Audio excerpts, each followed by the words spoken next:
원가 직무 어떤 걸 해야 될까요? 안녕하세요. 원가 계산 코스트맨입니다.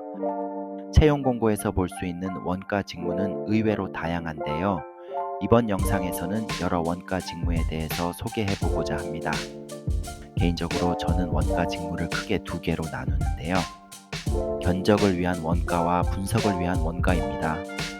저처럼 엑셀 쓰면서 복잡한 수식이나 단축키 써가면서 숫자 채우며 계산하는 것을 즐기시는 분들은 견적을 위한 원가가 맞을 수도 있고, 사교성이 좋고 말 잘하시며 머리가 좋고 분석에 흥미가 있다고 하시면 분석을 위한 원가가 맞으실 수 있겠습니다.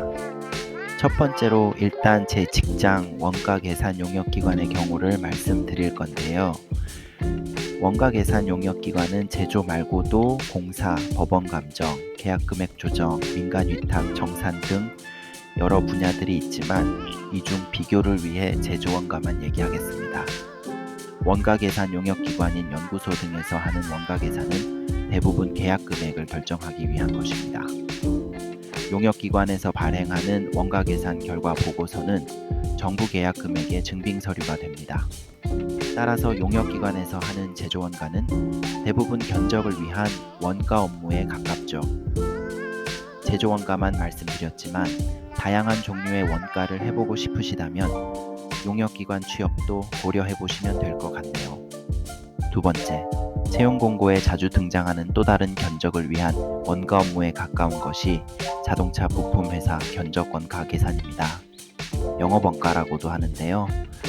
순수 원가팀 공고도 있지만 다른 직무의 서브 느낌으로 수행하는 경우도 꽤 많습니다.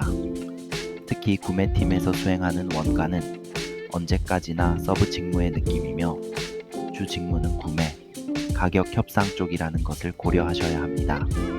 예전에 자동차 부품 회사 협력사 원가 적정성 검토를 위해 업체 계산서 엑셀 파일을 검토해 볼 기회가 있었는데요. 자동차 부품 원가 계산과 정부 계약 관련 제조 원가 계산 엑셀 서식을 비교해 보니 거의 동일하더라고요. 다만 자동차 부품 회사도 기업 내부 원가가 따로 있을 수 있고, 앞서 말씀드린 구매 업무 하면서 원가도 하는 형식의 공고도 많습니다. 또한 순수 원가 계산 직무 공고들도 있으니 직무와 업무 내용을 꼭 확인하셔야 합니다. 마지막으로 기업 내부 원가는 주로 기획팀이나 회계팀에서 수행할 수 있는데 경영 의사결정을 위한 원가이다 보니 원가 계산보다는 원가 분석을 합니다. 전번과 근번을 비교하고 차이가 나는 사유 등을 ERP나 기타 프로그램 등으로 집계가 된 자료를 가지고 분석하며 보통 규모가 좀 있는 기업들에서 할 수 있는 직무입니다. 주로 SAP 같은 ERP에서 엑셀로 변환하여 필요한 부분만 가공 분석해서 PPT 등을 만들고 관련 부서 및 임원진과 회의 및 보고를 하는 사이클이 계속 돌아간다고 보시면 될 것 같습니다. 원가 직무들 중 대표적인 것들 몇 개를 말씀드려 봤는데요. 전부 비슷해 보이지만 경력직 공고를 보면 서로 관련 분야 원가 경험 같은 진입 장벽을 두기 때문에 앞서 언급드린 3개만 해도 모두 경험하기가 쉽지 않습니다. 그렇기에 자신에게 맞는 원가 공고가 어떤 것일지 판단해야 하는 것입니다.